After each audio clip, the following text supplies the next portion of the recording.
स्वागत है दोस्तों। आज मैं आपको बताने वाला हूँ भारत के 10 बड़े नेताओं के बारे में जिन्होंने कभी अपने जीवन में लोकसभा का चुनाव नहीं जीता, फिर भी बड़े बड़े पद संभाले। नंबर 10 पर आते हैं डॉक्टर सर्वपल्ली राधाकृष्णन जी। भारतीय राजनीति में जहाँ एक छोटे से चुनाव के लिए लोग साम दाम दंड भेद सब लगा देते हैं, वहाँ डॉक्टर सर्वपल्ली राधाकृष्णन जी ने बिना कोई भी लोकसभा चुनाव लड़े सीधे देश के सर्वोच्च पदों पर राज किया।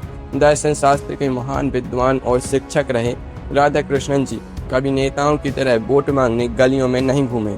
उन्होंने पोस्टर नहीं चिपकाए, न ही जनता के सामने हाथ जोड़कर वोटों की भीख मांगी। फिर भी देश ने उन्हें सिर आंखों पर बिठाया। पहले वे सोवियत संघ में भारत के राजदूत बने, फिर लगातार 10 साल तक देश के उपराष्ट्रपति रहे और उसके बाद सीधे भारत के दूसरे राष्ट्रपति बन गए। जिस लोकतंत्र में कुर्सी के लिए नेता दल बदल लेते हैं, रैलियों में गला फाड़ते हैं, वहाँ बिना किसी चुनावी पर्चे और बिना किसी चुनावी जनसभा के इस दार्शनिक ने देश के संविधान की कमान संभाली। इसे कहते हैं बिना एक भी चुनावी पसीना बहाए सीधे सत्ता के सबसे ऊंचे शिखर पर बैठना। नंबर 9 पर आते हैं हरदीप सिंह पुरी जी।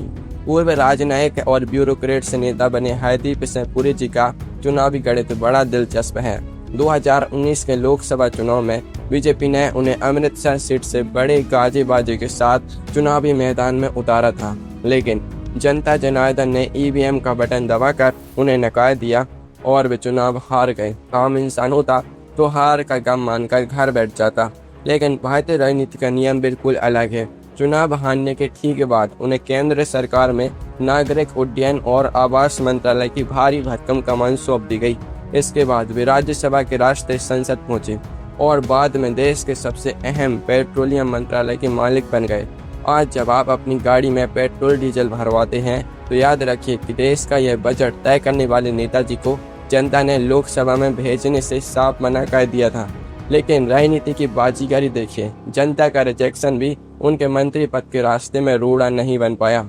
आगे जिस नेता का नाम आने वाला है उनका दांव देखकर आपकी आंखें फटी की फटी रह जाएंगी। नंबर 8 पर आते हैं अश्विनी वैष्णव जी। पूर्व IAS अधिकारी, IIT से पढ़े लिखे छात्र और कॉरपोरेट जगत के दिग्गज अश्विनी वैष्णव जी ने राजनीति में एंट्री के सारे पुराने नियम ही बदल दिए।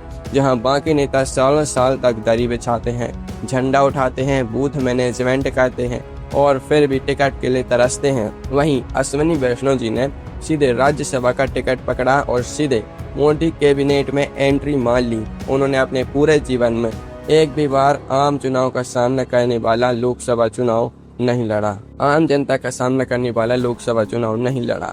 आज देश की रेल व्यवस्था, IT सेक्टर और सूचना प्रसारण मंत्रालय जैसी तीन बड़ी और ताकतवर जिम्मेदारियां उनके कंधों पर हैं।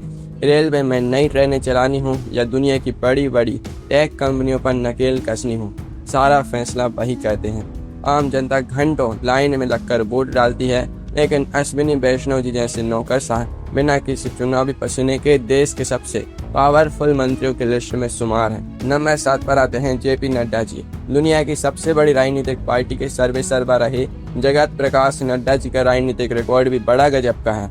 बीजेपी पूरे देश में चुनाव जीतती है, राज्यों के बाद राज्य फतह करती है, विरोधियों के छक्के छुड़ाती है, लेकिन इस विशाल पार्टी की कमान संभालने वाले JP नड्डा जी ने खुद कभी लोकसभा का चुनाव नहीं जीता। वे हिमाचल प्रदेश में विधायक रहे, राज्य में मंत्री भी बने, लेकिन जब बात देश की सबसे बड़ी पंचायत यानी लोकसभा की आई तो उन्होंने कभी सीधे जनता के बीच जाकर पर्चा नहीं भरा। वे हमेशा राज्यसभा के सुरक्षित और आरामदेह रास्ते से संसद पहुंचे और केंद्र में स्वास्थ्य मंत्री से लेकर पार्टी अध्यक्ष और फिर से कैबिनेट मंत्री तक का सफर तय किया। जो नेता पूरी पार्टी को चुनाव जीतना सिखाता है, उसने खुद का भी लोकसभा चुनाव का स्वाद ही नहीं चखा।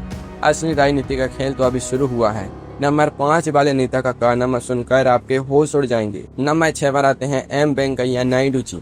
अपनी जबरदस्त तुकबंदी, हाजिर जवाबी और वन लाइनर्स के लिए मशहूर देश के पूर्व उपराष्ट्रपति M वेंकैया नायडू जी का राजनीतिक सफर भी इस बात का जीता जागता सबूत है कि सत्ता का सुख पाने के लिए लोकसभा चुनाव जीतना कोई जरूरी शर्त नहीं है।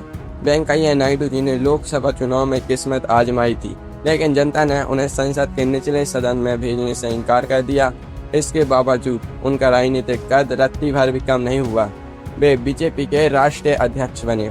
केंद्र सरकार में शहरी विकास और सूचना प्रसारण जैसे भारी भरकम मंत्रालयों में मंत्री रहे और तो और बाद में भी भारत के 13वें उपराष्ट्रपति बने और उसी राज्यसभा के सभापति बनकर बैठ गए, जिसके रास्ते विशालों तक देश की राजनीति करते रहे। यानी जिस सदन को देश की जनता सीधे नहीं चुनती, उसी सदन के मालिक बनकर उन्होंने वर्षों तक देश का शासन चलाया।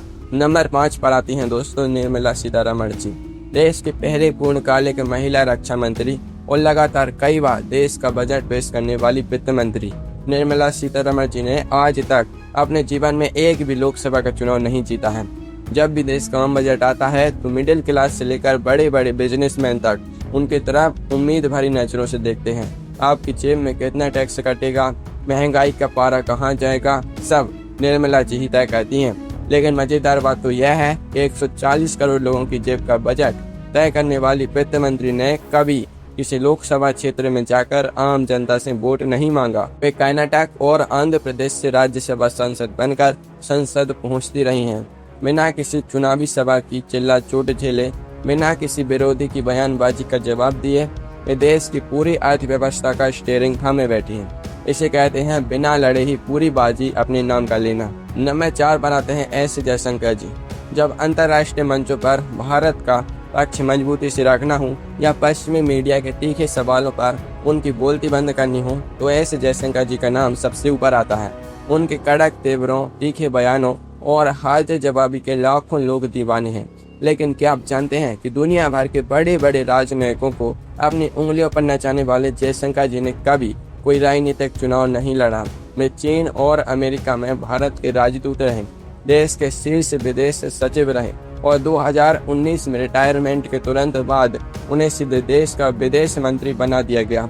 उन्होंने गांव देहात की धूल नहीं फाकी, ना ही कोई चुनावी रैली की।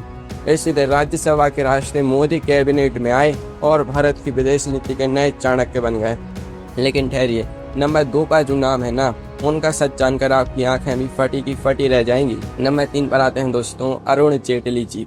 लुटियन से दिल्ली के सबसे बड़े रणनीतिकार और मोदी सरकार के पहले कार्यकाल के सबसे बड़े संकट मोचक रहे अरुण जेटली जी का नाम इस लिस्ट में सबसे दिलचस्प है। जाने माने वकील से राजनेता बने अरुण जेटली जी ने अपने पूरे जीवन में केवल एक बार 2014 की प्रचंड मोदी लहर में अमृतसर से लोकसभा चुनाव लड़ा था। पूरे देश में बीजेपी की सुनामी थी, लेकिन अरुण जेटली जी अमृतसर से चुनाव हार गए। चुनाव हारने के बाद भी उनके रुतबे में 1 इंच की कमी नहीं आई। वे तुरंत राज्यसभा के जरिए संसद पहुंचे और उन्हें एक साथ वित्त मंत्रालय, रक्षा मंत्रालय और कॉरपोरेट अफेयर्स जैसे सबसे शक्तिशाली मंत्रालयों का प्रभार सौंप दिया गया।